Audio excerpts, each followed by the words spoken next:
안녕하세요. 몇 년 전부터 저에게 있었던 복잡한 사건에 대해서 말씀드리고자 합니다.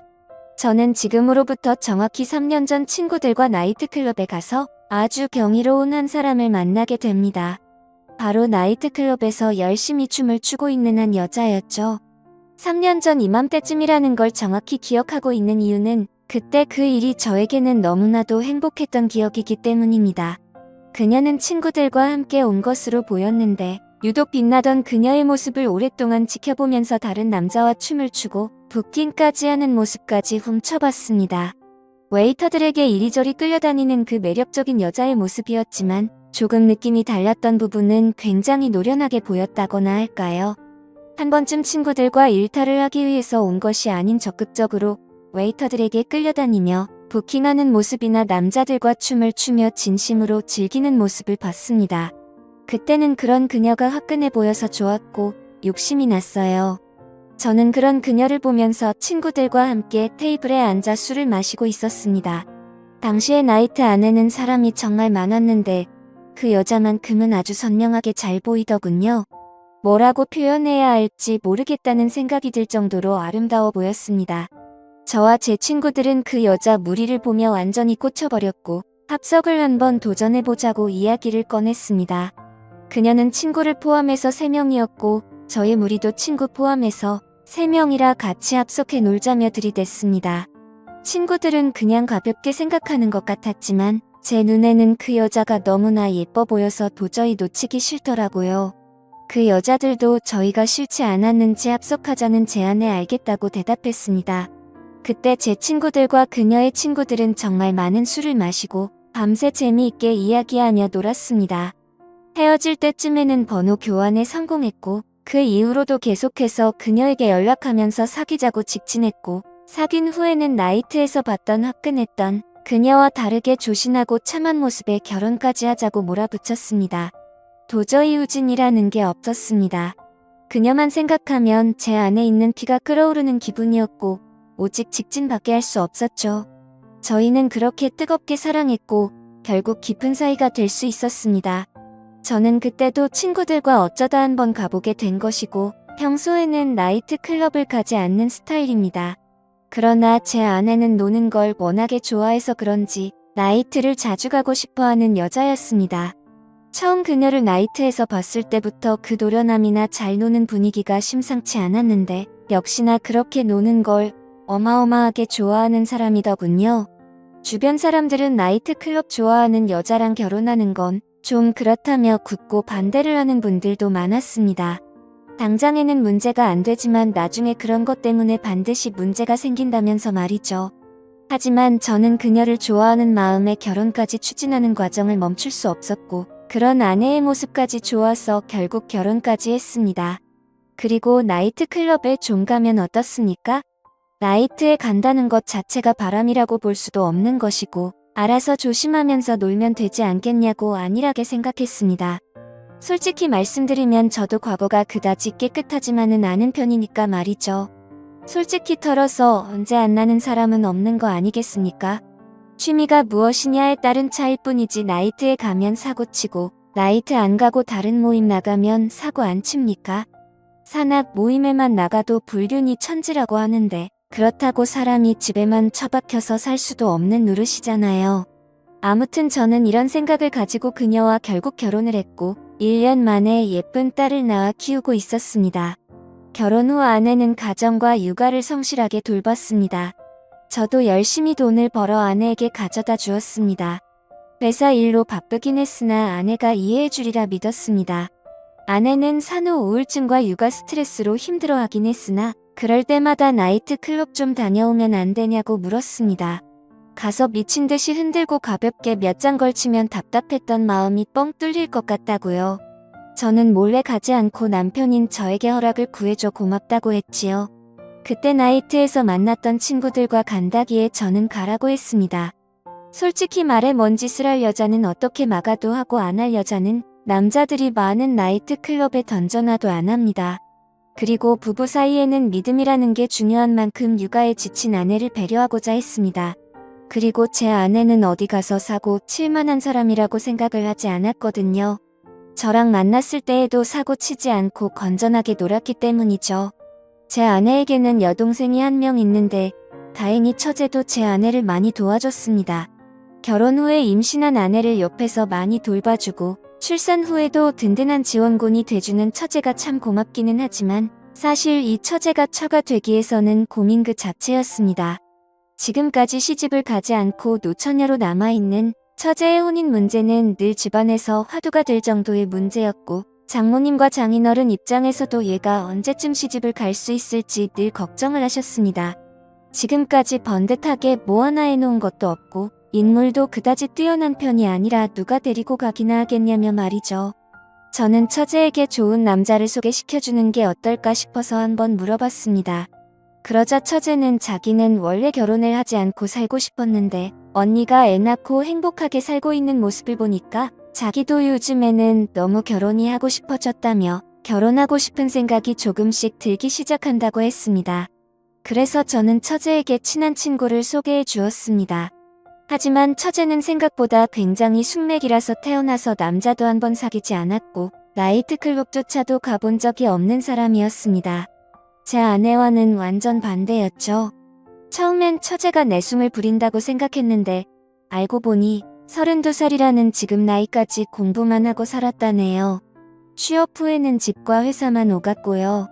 제 친구를 소개시켜준 후에 한 달 정도가 지났을 때쯤에 문득 이 사실이 생각나서 처제에게 물어봤습니다. 제가 소개시켜줘 놓고도 그 사실을 까먹고 신경을 쓰지 않고 있었거든요. 그래서 제 친구랑은 요즘에 어떻게 되고 있냐고 물어보니 처제는 제 친구가 너무나 마음에 들어서 몇 번 만나다가 본격적으로 연인 관계로 만나자는 식으로 말했고 그렇게 본격적으로 연애를 했다고 하더라고요.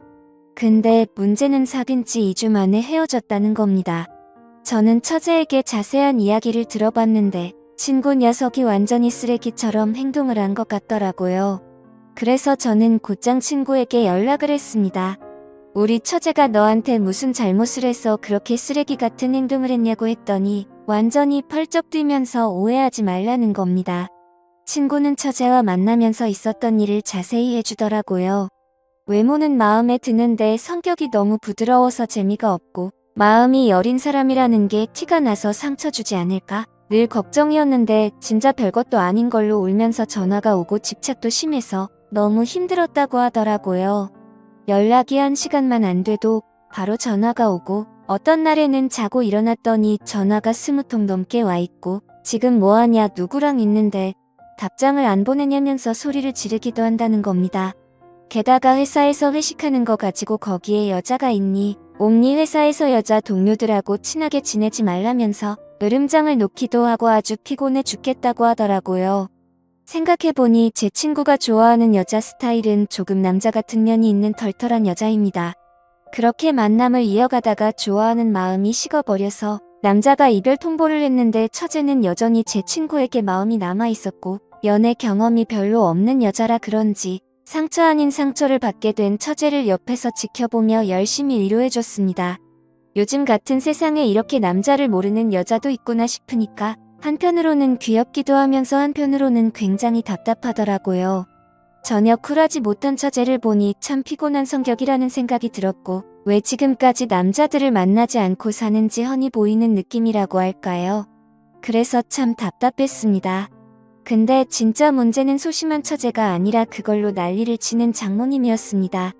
장모님이 저에게 전화해서는 어떤 놈을 소개해줬기에 자기 둘째 딸이 요즘 이렇게 침을 하냐며 저보고 책임을 지라고 큰 소리를 치는 겁니다. 실컷 남자 소개시켜줬더니 본인이 제대로 못한 걸 저한테 책임지라고 하는 걸 보고 참 짜증이 났습니다. 이래서 누가 잘 되든 못 되든 오지랖 넓게 행동하면 안 된다 싶더군요. 그래도 아내의 동생이니까 이 정도로 신경 써주려고 했는데 앞으로 완전히 신경을 꺼야겠다 싶더라고요. 장모님께도 자초지종을 말씀드리고 우울한 처제를 위로하고 달래주기 위해 오랜만에 저녁이나 먹자고 했습니다. 오늘은 형부인 제가 금액에 상관없이 무조건 맛있는 걸 쏘겠다고 하면서요. 처제는 탐탁치 않게 여겼으나 제가 뭘 잘못한 것도 아니니까 딱히 눈치 보지 않고 그녀의 팔목을 붙잡고 여기저기 데리고 다니며 기분 전환을 시켜줬습니다. 저는 처제와 바다에 드라이브 가서 밤 공기를 맞으면서 좀 걷다가 근처의 포장마차에서 꼼장어도 먹고 강가에 앉아 맥주캔을 마시면서 많은 이야기를 나누었습니다. 저희는 깔깔거리며 웃고 속에 있는 깊은 이야기를 나눴죠. 밤 공기는 참 차갑고 한편으로는 참 따뜻했습니다. 그렇게 처제는 이제 좀 괜찮아졌다면서 신경 쓰지 말라고 하더군요. 마음에 드는 남자한테 차이니까 괜히 서글펐다면서 신경 쓰게 해서 미안하다는 말을 하더군요. 그 이후로 이제 좀 평화로운 날이 오나 싶었는데 갑자기 엉뚱한 곳에서 문제가 터졌습니다. 그 문제의 원인은 제 아내였어요. 아내가 나이트클럽에서 만났다는 남자가 한 명 있는데 그 남자와 3개월째 연락을 주고받았다는 걸 제가 알게 된 겁니다. 우연히 아내의 핸드폰을 보고선 이런 사실을 알게 된 것이죠. 원래 남의 핸드폰은 잘 훔쳐보는 스타일이 아닌데 자꾸만 늦은 밤에 문자가 왔다는 진동이 자주 울려서 안 그래도 이상하다 싶었는데 이때다 싶어서 보게 된 것이었습니다. 전부터 이상하다는 생각은 했으나 그럴 때마다 아내는 친구에게서 온 문자라며 거짓말을 했었거든요. 그런데 그게 알고 보니 남자였고 그냥 남자도 아니고 믿고 가라고 놔둔 나이트클럽에서 만난 남자였다는 사실에 너무 화가 났습니다. 사람에 대한 배신감이 느껴진다거나 할까요? 그렇다고 그 자리에서 아내에게 뭐라 말할 수도 없었습니다. 문자의 내용을 봤을 때 불륜이라고 판단하기는 어려운 수준이라서 제가 아내를 지적하기에 참으로 애매했거든요. 가볍게 안부나 묻는 정도라서 말입니다. 어쨌든 며칠 동안 지켜보면서 결정적인 증거를 잡으려고 했으나 그럴 때마다 아내는 뭔가를 눈치챘는지 휴대폰도 보지 않고 매우 조심히 행동하기 시작했습니다. 저는 이를 어디야 소연할 곳도 없고 너무나 답답해서 처제에게 털어놓았습니다. 처제는 자기가 언니를 잘 살펴볼 테니 걱정하지 말라고 하더군요. 그때부터였을까요? 저는 처제와 부쩍 어울려 다니며 그녀에게 힘든 마음을 많이 기댔습니다. 보통 때 같으면 집에 언제 들어와라며 밖에 있는 저를 재촉하던 아내였는데 마음이 식었는지 서방이 밖에서 뭐라건 요즘 관심이 없었지요. 저는 아내가 저에게 질투해주기를 바랐지만 아내는 저에게 관심도 없고 뭐가 좋은지 핸드폰만 보면 미소를 짓더군요. 마치 사랑에 빠진 여자처럼 보였습니다. 정말 어이가 없었습니다. 누군가와 문자만 한참을 주고받았는데 100% 그 남자라는 촉이 오더라고요. 저는 화가 나서 아내의 핸드폰을 빼앗아 지금 문자를 주고받은 이 자식이 누구냐고 따졌습니다. 아내는 숨기지 않고 당당하게 나이트에서 만난 남자이고 가볍게 문자만 주고받은 사이라고 말하더군요. 저는 그게 지금 자랑이냐며 당장 이 자식 번호를 지우라고 말했더니 마음속에 답답한 것들도 솔직하게 이야기할 수 있는 친구라며 가만히 놔두라는 겁니다. 너무도 철없고 당당한 아내의 모습에 저는 화가 치밀어 올랐고 죄책감이나 미안함은 전혀 없는 건지 싸가지 없는 아내의 모습에 화가 나서 휴대폰을 던져서 부숴버렸습니다. 아내는 이게 지금 뭐하는 짓이냐며 놀라워했지만 저는 앞으로 생활비도 그 남자한테서 받으라며 생활비 통장에 있는 돈을 제 계좌로 모두 보내버렸습니다. 그러자 아내가 화를 내며 내가 나한테 신경을 썼으면 얼마나 썼냐고 화를 내며 울기 시작했습니다. 잘못은 자기가 해놓고 자기가 먼저 눈물을 흘리는 어처구니 없는 경우였죠. 그래서 저는 당당하게 말했습니다. 앞으로 두고 보라고 내가 너한테 해준 게 뭔지 서서히 알게 될 거라고 했습니다. 저는 그녀를 위해서 하던 집안일도 일절하지 않고 생활비도 보내지 않고 잠자리도 함께 들지 않았습니다. 그녀에게 해주던 모든 경제적 지원과 평소에 베풀던 배려들을 모두 끊어버렸습니다. 그 후로 당연히 저와 아내의 관계는 급속도로 차가워졌습니다. 아내는 제가 바쁜 회사 일로 자신과 가정에 소홀했다며 저에게 그동안 실망감이 많이 쌓인 듯 했습니다. 밖에서 돈 벌어오는 것도 모자라서 그런 걸로 태클까지 거는 게 짜증나서 저는 아내에게 나가서 돈을 벌어오라고 말했죠. 그렇게 오랫동안 냉전이 계속됐는데 처제는 힘들어하는 저를 보면서 많은 위로를 해주었습니다. 같은 혈육이지만 자기가 봐도 언니는 자유로운 영혼이라면서 어딘가에 정착하고 사는 것과 어울리지 않는 사람이라고 했습니다. 그래서 언니가 결혼한다고 할 때 집안 식구 모두 놀랐답니다. 처제와 많은 이야기를 주고받으며 소주만 한 잔 두 잔 마시다 진탕 취하도록 술을 마셔댔고 저와 처제는 필름이 끊겼지요. 며칠 후 아내는 저에게 미안하다고 사과를 했지만 더는 답답한 결혼 생활 못하겠으니 이혼하자고 말을 꺼냈습니다. 저는 당연히 올 것이 왔다고 생각하며 알겠다고 대답했습니다. 그렇게 일사천리로 이혼을 진행한 후에 얼마 되지 않아 아내의 소식을 들었는데 정말 너무나도 충격적이고 저를 괴롭게 만드는 사실을 한 가지 듣게 됐습니다. 그때 그 나이트클럽에서 만난 남자와 동거를 하고 있다고 하더군요. 저와 이혼을 하려고 했던 것은 자신의 삶을 살기 위해서가 아니라 결국 그 남자와 함께 살기 위해서 그랬던 것이었죠. 저는 다시 한번 그녀에게 배신감이 쏟아올랐고 집안을 뒤집어 놓았습니다. 그러자 장모님과 장인어른도 저에게 사과를 하며 저에게 용서를 구했습니다.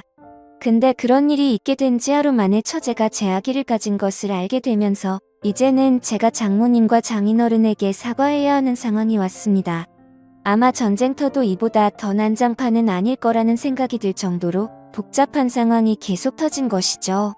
제 삶이 완전히 통째로 엉켜버렸다는 생각이 들더라고요. 나이트에서 만난 아내는 나이트에서 결국 바람이 나버리고 제 친구와 연애하던 처제는 결국 제 아이를 임신해버린 지금의 상황 말입니다. 한 달 전 처제와 많은 이야기를 주고받으며 소주를 진탕 취하도록 마셨을 때 필름이 끊겼고 저와 처제는 서로 눈이 맞아버렸던 거죠. 그날 처제와 연인처럼 서로의 마음을 확인하였고 저를 사랑한다는 처제에게 언제부터 저를 좋아하게 됐냐 물었지요. 제가 소개해준 후배에게 차이고 나서 우울해 있을 때 제가 처제 팔목을 붙잡고 함께 데이트했을 때부터 저를 마음에 두기 시작했다고 하더군요. 그때 그 밤 공기를 잊을 수 없다며 저와 미래를 생각했다고 말했습니다. 그 말을 듣는데 정말 쉽게 사랑에 빠지는 여자라는 느낌을 또 받았습니다. 저는 집안 망신이니 처제에게 아기를 지우라 말한 장모님과 장인어른을 찾아가 공손히 말씀드렸습니다. 처제와 결혼해서 애를 낳고 함께 살겠다고 말입니다. 솔직히 말하면 처제에게 마음이 있던 것은 작은 이유였고 진짜 함께 살려고 마음먹은 핵심적인 이유는 아내에 대한 복수심 때문이었습니다. 저는 장모님 장인의 허락을 받지는 못했으나 아이는 내팽개쳐두고 외간 남자와 바람난 아내를 보니 정말 참을 수가 없더군요. 그녀에게 치욕을 안겨줘야겠다고 생각합니다. 저는 처제에게도 크게 관심이 없고 이제 이 집안은 진절머리가 납니다. 저는 오직 저의 아이만 있으면 되고 바람나서 떠나간 아내를 어떻게 더 치욕스럽게 만들지 고민해봐야겠습니다. 이런 저를 이해하실 수 있나요? 저도 잘 모르겠네요. 오늘의 사연 여기까지입니다. 지금까지 읽어주신 모든 분들 감사합니다. 구독과 좋아요, 알림 설정 눌러주세요. 그럼 모두들 행복한 하루 보내세요.